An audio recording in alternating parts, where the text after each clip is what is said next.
नमस्कार, मैं हूं शुभ मिश्रा और आप देख रहे हैं हमारा विशेष बुलेटिन खबर तो समझिए। और आज सबसे पहले हम बात करेंगे भोजपुरी गानों की। भोजपुरी गानों में अश्लीलता को लेकर विवाद तो पहले से ही है। अब भोजपुरी गानों में जातिवाद का जहर भी घुल रहा है। जाति सूचक शब्दों का प्रयोग धड़ल्ले से हो रहा है, जिस पर कला क्षेत्र से लेकर सियासत तक में चर्चा हो रही है और मांग जात पात वाले गानों को लेकर बैन करने की भी उठ रही है। कभी भोजपुरी गानों में अश्लीलता का तड़का, तो कभी देसी शब्दों से फूहड़पन की झलक। अब भोजपुरी गानों में जाति का जहर। बंद करो जात पात पर गाना। भोजपुरी फिल्मों पर अश्लीलता फैलाने के आरोप तो लगते रहे, लेकिन अब अश्लीलता से आगे बढ़कर भोजपुरी गानों के जरिए समाज में जातिवाद का जहर घोला जा रहा है। गानों के बोल इतने फूहड़ कि आप उन्हें सार्वजनिक जगहों पर गा भी नहीं सकते। जातियों के नाम पर ऐसी अश्लीलता परोसी जा रही है कि ऐसे गाने न सिर्फ सोशल मीडिया पर बल्कि हमारे समाज के बीच भी जातिवाद और नफरत फैला रहे हैं।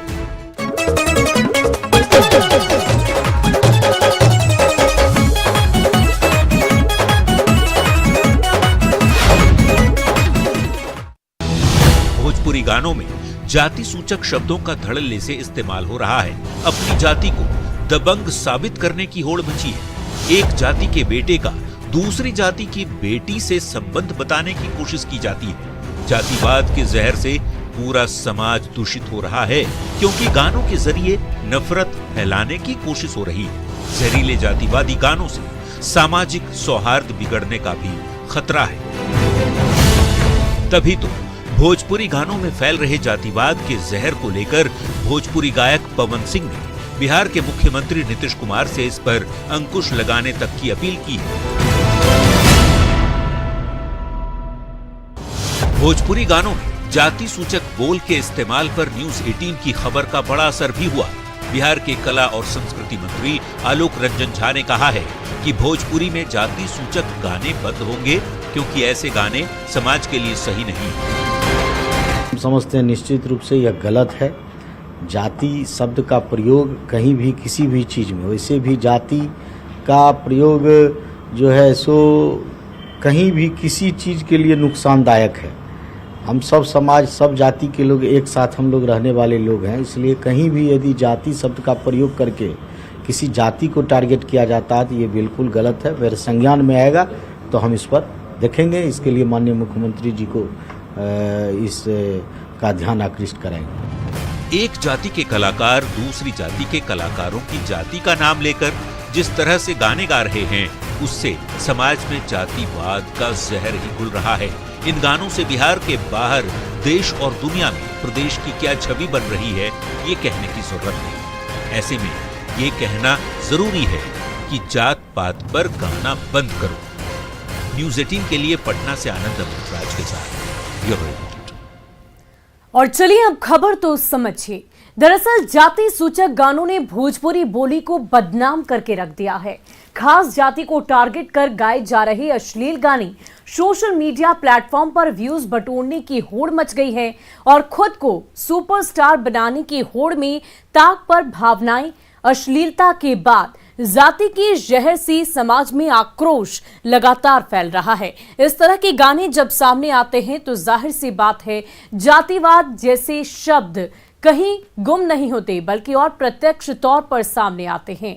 और एक तरफ भोजपुरी गानों में जातिवाद का जहर घुल रहा है तो दूसरी तरफ बिहार की राजनीति भी जातिवादी केंद्रित हो रही है।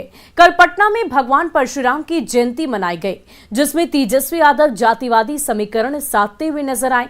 अब विरोधी तंज कस रहे हैं।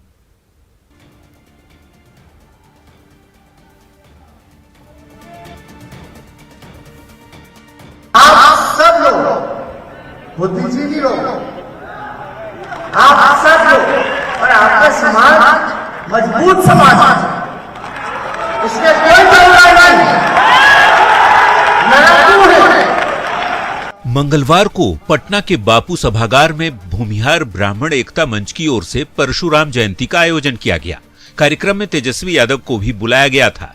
परशुराम जयंती में शामिल होने पहुंचे तेजस्वी यादव ने ब्रह्मर्षि समाज की खूब सराहना की और ये बार बार जताते रहे कि आरजेडी अब सिर्फ MY समीकरण यानी मुस्लिम यादव की पार्टी नहीं रही, बल्कि A to Z की पार्टी हो चुकी है।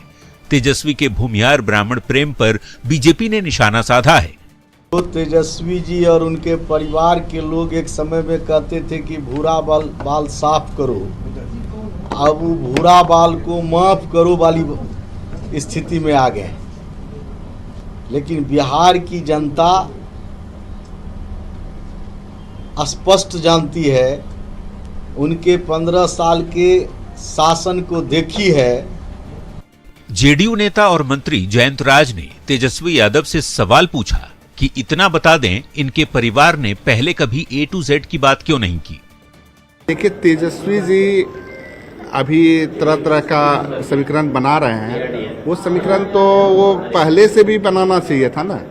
जब भूरा बाल साफ करने का समीकरण बना रहे थे, उस समय भी उसको वो समीकरण बनाना चाहिए था। तेजस्वी के ताजा भूमिहार ब्राह्मण प्रेम पर स्वास्थ्य मंत्री मंगल पांडे ने भी निशाना साधा और कह दिया कि बीजेपी सर्व समाज की बात करती है, जातियों की राजनीति नहीं करती। हम संपूर्ण समाज को एक सूत्र में देखते हैं और हमारे लिए संपूर्ण समाज एक जैसा है। अब सवाल है कि तेजस्वी की ये कैसी A to Z वाली राजनीति है। नारा A to Z का और बात जाति की। क्या जातिगत आयोजन में शामिल होकर करेंगे A to Z की बात? सबसे बड़ा सवाल ऐसे आयोजनकर्ताओं से कि क्या अब भगवान को भी जाति में बांटेंगे। न्यूज़ 18 के लिए पटना से आनंद अमृतराज और दिल्ली से अमितेश की रिपोर्ट। और चलिए अब खबर तो समझिए। हाल ही में हुए MLC चुनाव में आरजेडी ने भूमिहार जाति के नेताओं को उम्मीदवार बनाया था। बोचहा उपचुनाव में जीत के बाद तेजस्वी ने MY नहीं A to Z का नारा दिया। लेकिन सवाल है कि जब A to Z है तो भूमिहार की बात क्यों? दरअसल तेजस्वी यादव ने परशुराम जयंती के बहाने अगड़ी जातियों को साधने की कोशिश की है। सत्तारूढ़ बीजेपी जेडीयू गठबंधन को अगड़ी जातियों पर बड़ा संदेश देने की कोशिश की है, या आप ये भी कह सकते हैं कि तेजस्वी ने नीतीश को न्यू सोशल इंजीनियरिंग के जरिए जवाब देने की कोशिश की है। तो फिर वही सवाल है कि जब A to Z है तो भूमिहार की बात आखिर क्यों की जा रही है? तो इन तमाम बातों को अगर हम सामने रखें तो ये समझ में आता है कि बिहार की राजनीति से जाति है कि जाति ही नहीं। और चलिए अब खबर ये समझिए कि लालू प्रसाद बिहार की राजनीति के एक माहिर खिलाड़ी माने जाते हैं। लालू के जेल जाने के बाद पार्टी और परिवार में विवाद की खबरें आने लगी थी और दोनों बेटे तेजस्वी और तेजप्रताप के बीच विवाद की बात भी सामने आने लगी थी। लालू का बाहर आना परिवार के साथ साथ आरजेडी के बूस्टर डोज का काम करेगा। लालू प्रसाद एक तरफ पार्टी को बांधेंगे तो दूसरी तरफ परिवार को एक साथ रख पाएंगे। 73 दिन बाद निकले लालू प्रसाद। दिल्ली एम्स से बेटी मीसा के घर पहुंचे लालू। एक हफ्ते बाद पटना पधारेंगे लालू। ये तस्वीर तब की है जब बुधवार को दिल्ली एम्स से डिस्चार्ज होने के बाद लालू प्रसाद अपनी सांसद बिटिया मीसा भारती के पंडारा पार्क से डिस्चार्ज होकर यहां पर पहुंचे हैं। दिल्ली स्थित जो पंडारा पार्क में जो आवास है मीसा भारती, जो उनकी बड़ी बेटी हैं और राज्यसभा की सांसद हैं, उनके आवास पर पहुंचे हैं। लालू प्रसाद यादव को डोरंडा कोषागार मामले में 22 अप्रैल को बेल मिल गया था और जमानत पर रिहा होने के बाद भी एम्स में ही थे, डॉक्टरों की निगरानी में थे। उनको नेफ्रोलॉजी डिपार्टमेंट में वहां पर उनको एडमिट किया गया था, जहां पर डॉक्टर भौमिक की निगरानी में उनका इलाज चल रहा था। लेकिन जेल से निकलने के बाद, रिहा होने के बाद अभी भी एम्स में ही रह रहे थे और वहां पर डॉक्टरों की निगरानी में थे। डॉक्टरों की सलाह के बाद उन्हें वहां से छुट्टी मिल गई है। एम्स से डिस्चार्ज होने के बाद दिल्ली पहुंचे हैं और दिल्ली में देख सकते हैं किस तरह से पंडारा पार्क में जो उनकी बड़ी बेटी और राज्यसभा सांसद है मीसा भारती, उनके सरकारी आवास पर यहाँ पर लालू यादव पहुंचे हैं। लालू यादव यहाँ पर देख सकते हैं किस तरह से लालू यादव यहाँ पर पहुंचे हैं। और फिर 2 सप्ताह के बाद डॉक्टर साहब लोग बुलाए हैं चेकअप करने के लिए और उन्होंने कहा कि संयम से और ये पानी उनी कम पीजिए, बाकी सब ठीक है। पटना जाने का भी पटना जाने का भी 1 सप्ताह के बाद। लालू को पटना आने के लिए हफ्ते भर का इंतजार है, लेकिन बाहर आते ही लाउडस्पीकर विवाद पर विरोधियों पर हमला बोलने में उन्होंने बिल्कुल भी देर नहीं की। ये सब बहुत गलत बात है, ये देश को टुकड़ा करने के बराबर है। आप क्यों जा रहे हो मस्जिद के पास? हनुमान चालीसा पढ़ना है तो अपना मंदिर में पढ़ो ना भाई। ये तो इरिटेट किया जा रहा है ना लोगों को कि रिएक्ट करे और दंगा फसाद हो। डोरंडा ट्रेजरी केस में 2 हफ्ते पहले मिली जमानत के बाद बाहर आए लालू बीते दिनों की राजनीतिक गतिविधियों को लेकर जहां तेजस्वी से खुश नजर आए, तो तेज प्रताप के लिए उनका एक जवाब नसीहत भरा दिखा। लालू ने प्रशांत किशोर पर भी तंज कसा।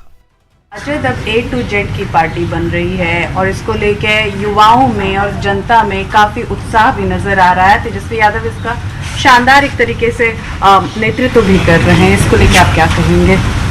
आप जो बोलिए वही कहेंगे। चाहते हैं कि आप लोग एक बार नीतीश कुमार आप लोग के साथ आए? ऐसा कोई बात अभी नहीं है।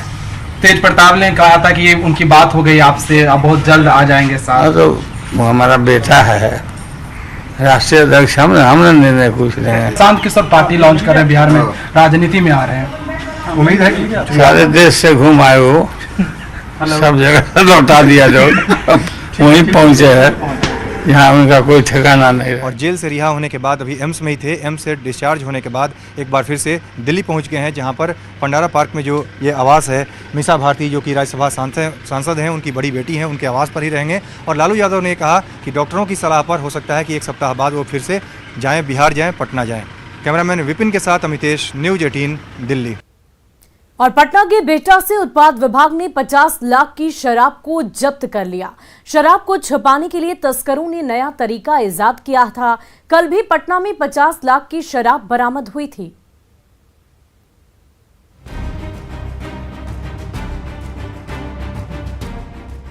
इस तस्वीर को देखिए, ट्रक के ऊपर लदा पुआल और पुआल के बीच टॉयलेट, सिंक, वॉश बेसिन जैसे सैनिटरी आइटम। अब आप सोचेंगे कि इसमें नया क्या है, तो जान लीजिए नया क्या है। नया यह है कि इस सामान के नीचे अंग्रेजी शराब का जखीरा छुपा कर रखा गया है। विश्वास नहीं होता तो देख लीजिए, ट्रक में रखे 496 कार्टन में 13,453 शराब की बोतलें रखी थी, जो करीब करीब 4434 लीटर हैं। इसका बाजार में मूल्य 50 से 60 लाख के करीब है। शराब की यह खेप पटना के बेहटा से बरामद हुई। शराब की यह खेप झारखंड से लाई जा रही थी। पुलिस ने ट्रक को भी जब्त कर लिया है और साथ ही सोनीपत के रहने वाले ट्रक चालक को गिरफ्तार कर लिया।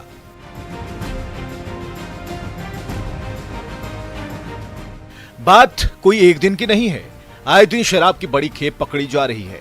अभी एक दिन पहले की ही बात है, मंगलवार को पटना में करीब 50 लाख की शराब बरामद की गई थी। मद्य निषेध विभाग की टीम ने 500 शराब की पेटियां जब्त की, जो यूपी नंबर के ट्रक से बिहार लाई गई थी। अब जरा सोचिए, जब पटना का यह हाल है तो बिहार के बाकी जिलों में क्या स्थिति होगी। एक तस्वीर मुंगेर की भी है। खड़गपुर में छापेमारी कर पुलिस ने महुआ शराब की 2 भट्टियों को ध्वस्त कर दिया। करीब 400 किलोग्राम महुआ को नष्ट किया गया है। देखिए पुलिस वाले कैसे जमीन में दबाकर रखे गए देसी शराब को नष्ट करने में जुटे हैं। शराब पर सरकार सख्त है, ड्रोन से लेकर हेलीकॉप्टर तक निगरानी की जा रही है, लेकिन सरकार की इतने सख्त निर्देश के बाद भी इतनी मात्रा में शराब का पकड़ा जाना यह बताता है कि लोकल स्तर पर पुलिस वाले अपनी जिम्मेवारी ठीक से नहीं निभा रहे। न्यूज 18 के लिए पटना से अमरजीत और मुंगेर से अरुण शर्मा की रिपोर्ट। और चलिए अब खबर तो समझिए। शराबबंदी नीतीश कुमार के दिल के बहुत करीब है। सीएम हर हाल में बिहार को शराब मुक्त देखना चाहते हैं और नीतीश ने शराबबंदी के लिए समाज सुधार अभियान भी चलाया। सरकार ने सबकी जिम्मेदारियां तय कर दी है। चौकीदार से लेकर डीजीपी तक की जिम्मेवारी तय की गई है। ड्रोन और हेलीकॉप्टर से शराब पर नजर रखी जा रही है। बॉर्डर पर हाईवे स्कैनिंग मशीन की भी बात सामने आई है। लेकिन सवाल है कि जब चप्पे चप्पे पर नजर है, फिर कैसी ये शराब आ रही है और शराब की खेप बॉर्डर कैसे पार कर जा रही है। इसका मतलब साफ है कि अब भी कुछ पुलिस वाले इसमें मिले हुए हैं और लगातार इस तरह की शराब की तस्करी सामने आती है। और इतना ही नहीं, जहरीली शराब के सेवन से कई लोगों की जान भी जा रही है। और चलिए अब बढ़ते हैं अगली खबर की ओर। जेपीएससी और विवाद थमने का नाम ही नहीं ले रहा। मामला आयोग की प्रतिष्ठित प्रशासनिक परीक्षा की मेंस रिजल्ट से जुड़ा है, जिसमें मंत्री के बेटे बेटी को पास कराने का गंभीर आरोप है। विपक्ष ने सरकार को आड़े हाथों लिया है, तो छात्र संगठनों ने भी आयोग की कार्यशैली पर गंभीर सवाल खड़े कर दिए हैं।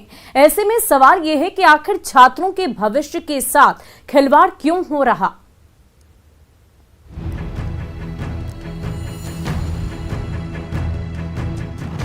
झारखंड लोक सेवा आयोग यानी जेपीएससी और विवाद एक दूसरे के पूरक बनते जा रहे हैं। जेपीएससी ने 7वीं से 10वीं परीक्षा का परिणाम केवल 47 दिनों में ही निकाल दिया, लेकिन अब पीटी के बाद मेंस रिजल्ट पर सवाल उठने लगे हैं। आरोप है कि इसमें 2 मंत्रियों के बेटे बेटी भी सफल घोषित किए गए हैं। वहीं मेंस में 252 पदों के लिए 802 उम्मीदवार सफल घोषित किए गए, जिसके बाद 9 मई से सफल अभ्यर्थियों का इंटरव्यू और मेडिकल टेस्ट होगा। आरोप लग रहा है कि मुख्य परीक्षा में श्रेणीवार परिणाम जारी नहीं किए गए, जबकि जेपीएससी ने कट ऑफ मार्क्स भी जारी नहीं किया और पीटी में एक ही कमरे से 18 अभ्यर्थी सफल घोषित हुए।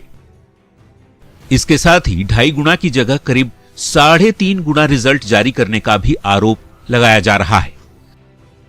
जेपीएससी की ओर से जारी मेंस रिजल्ट पर बीजेपी हमलावर दिख रही है। बीजेपी सांसद निशिकांत दुबे ने ट्वीट कर कहा है कि इसमें 2 मंत्रियों के बेटे और बेटी सफल घोषित किए गए। अगर ये सही है तो जेपीएससी इसका जवाब दे और अगर गलत है तो जेपीएससी इस पर अपना पक्ष रखे। वहीं बाबूलाल मरांडी ने भी ट्वीट कर जेपीएससी के रिजल्ट में मनमानी और धांधली का आरोप लगाया है और योग्य बेरोजगारों की कीमत पर मंत्री पुत्र के पास होने पर सवाल खड़े किए हैं। तो बीजेपी विधायक भानु प्रताप शाही ने भी सीएम और जेपीएससी से पूरे मामले में पक्ष साफ करने की मांग की है। जेपीएससी विवाद पर छात्रों ने भी अपनी चुप्पी तोड़ी है। छात्रों ने जेपीएससी पर खिलवाड़ करने का आरोप लगाया है। आरोप है कि मुख्य परीक्षा परिणाम में आयोग ने कट ऑफ मार्क्स जारी नहीं किया। इससे मालूम नहीं चल रहा कि चयनित छात्रों को अंक कितना आया है। जेपीएससी रिजल्ट विवादों को लेकर सियासत जमकर हो रही है। बीजेपी जहां सरकार पर हमलावर है, तो वहीं सत्ता पक्ष सफाई देने में जुटा है।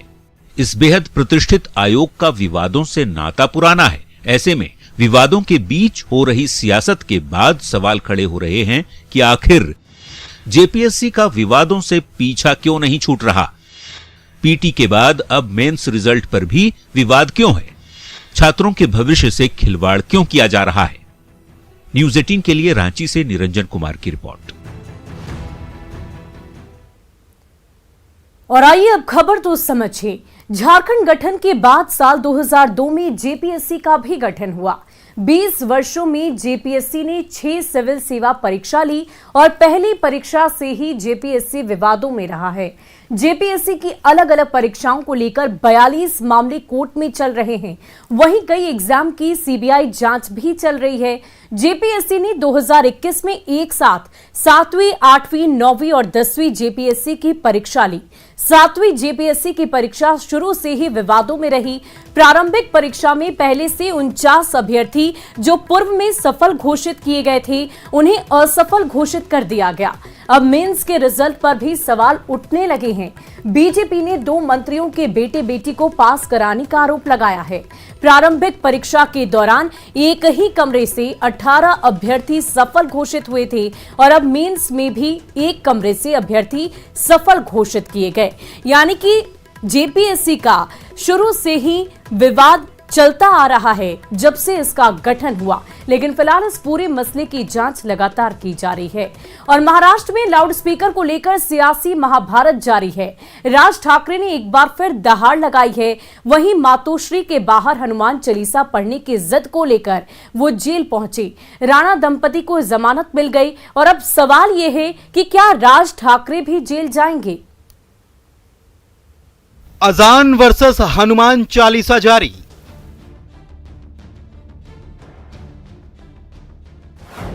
मन से कर रही लंबी जंग की तैयारी। महाराष्ट्र में धर्म की राजनीति भारी।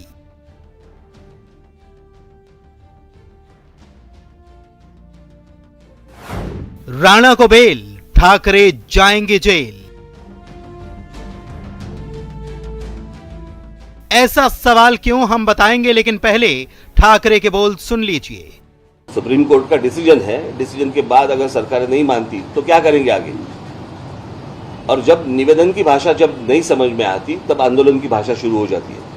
तय था कि लाउड स्पीकर को लेकर शुरू हुई ये लड़ाई 3 मई यानी मंगलवार से ही तेज होनी है, लेकिन ईद की वजह से लड़ाई टल गई। कईयों को लगा शायद ये मामला अब तूल न पकड़ेगा, भाई की सरकार के खिलाफ अब भाई न लड़ेगा। लेकिन जैसे ही ईद की शाम ढली, सामने आ गए एमएनएस के बजरंग बली। महाराष्ट्र में कई जगहों पर एमएनएस कार्यकर्ताओं ने मस्जिद के सामने हनुमान चालीसा पढ़ने की कोशिश की, जिसकी वजह से पुलिस और एमएनएस के कार्यकर्ताओं के बीच तीखी बहस हुई। मतलब यह कि लाउड स्पीकर विवाद लगातार बढ़ता ही जा रहा है। इस मामले में करीब 250 से ज्यादा एमएनएस के कार्यकर्ताओं को पुलिस ने लाउड स्पीकर पर हनुमान चालीसा पढ़ने के चलते हिरासत में लिया। तो क्या हिरासत के डर से राज ठाकरे की यह सियासी नीति रुक जाएगी? आप खुद सुनिए। ये एक दिन का आंदोलन नहीं है, ये चालू रहेगा जब तक ये आवाजें लाउडस्पीकर बंद नहीं होते, तब तक ये चालू रहेगा। कौन है बड़ा हिंदू? महाराष्ट्र की राजनीति में इस पर होड़ लगी है। एक तरफ लाउड स्पीकर विवाद के बीच एमएनएस के कार्यकर्ताओं को हिरासत में लिया जा रहा है, तो दूसरी तरफ संजय राउत ने राज ठाकरे पर पलटवार किया है और न सिर्फ शिवसेना को असली हिंदुत्व स्कूल करार दिया, बल्कि राज ठाकरे के पीछे कौन है इसका भी खुलासा कर दिया। महाराष्ट्र में जो लाउडस्पीकर के बारे में कुछ लोगों ने विवाद शुरू किया, उसके पीछे भारतीय जनता पार्टी, राज ठाकरे जी का इस्तेमाल करके ये लोग हिंदू में झगड़े लगाना चाहते हैं। यह पहली बार नहीं जब संजय राउत ने बीजेपी पर आरोप लगाए हैं। इससे पहले नवनीत राणा और उनके पति से जुड़े मामले में भी बीजेपी पर ही आरोप लगाए गए थे। वैसे मातोश्री के बाहर हनुमान चालीसा पढ़ने को लेकर शुरू हुए बवाल के बाद गिरफ्तार हुई नवनीत राणा और उनके पति को 12वें दिन जमानत मिल गई है। और फिलहाल के लिए हमारे इस खास बुलेटिन में आज बस इतना ही। आप बने रहे न्यूज़ 18 बिहार झारखंड के साथ।